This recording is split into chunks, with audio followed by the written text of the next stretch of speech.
تو بہت خراب ہیں اور شاید عمران خان گرفتار بھی ہو جائیں۔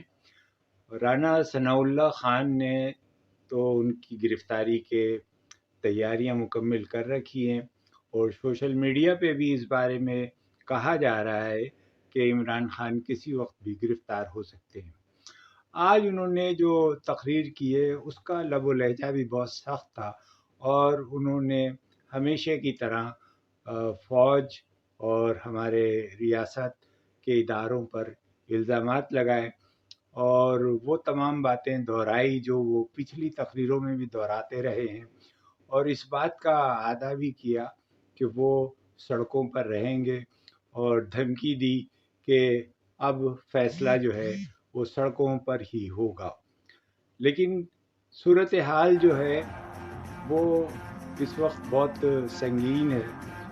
میڈیا کے تمام اداروں پر سخت قسم کی جو پہرے لگے ہیں، اور بول ٹی وی آج بند کر دیا گیا ہے، اور اسی طریقے سے دوسرے نشریاتی اداروں پر بھی سخت دباؤ ہے۔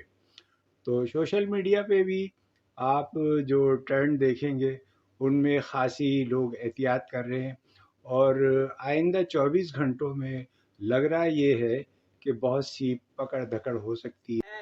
ان کو بھی بریفنگ دی گئی ہے۔ اس اجلاس میں جو فیصلہ کیا گیا ہے اس میں یہ تناظر میں دیکھا گیا ہے کہ اگر عمران خان کو گرفتار کیا جاتا ہے یا عمران خان کو ایک اور کیس میں جو ہے وہ بھی درج کیا جائے، جس کیس میں شہباز گل ہیں، اس کیس کا حصہ بنایا جائے طریقے انصاف کے چیئرمین عمران خان کو، اور ان کے خلاف جو ایف آئی آر میں مزید دفعات ہے وہ لگائی جائے۔ اس حوالے سے بھی جو ہے وہ اس وقت مشاورت ہوئی ہے۔ اس مشاورت میں ابھی تک حتمی فیصلہ نہیں ہو سکا۔ ذرائع کا یہ بھی کہہ رہا ہے کہ عمران خان کو گرفتار کیا جاتا ہے تو پھر حالات کیا ہوں گے، اس حوالے سے بھی جو بریفنگ ہے وفاقی وزیر داخلہ رانا ثناء اللہ کو دی گئی ہے۔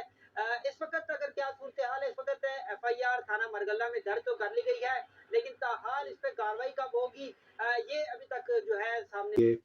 تو پاکستانی سیاست کہاں جا رہی ہے، ملک کے اندر صورتحال کیا ہونے جا رہی ہے، یہ آئندہ جو ہے 24 گھنٹوں میں پتہ چلے گا۔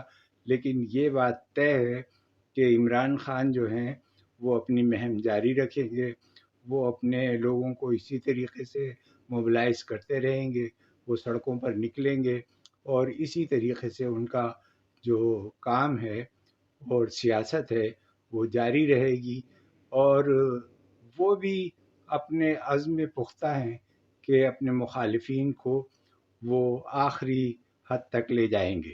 اب دیکھنا یہ ہے کہ کامیاب کون ہوتا ہے۔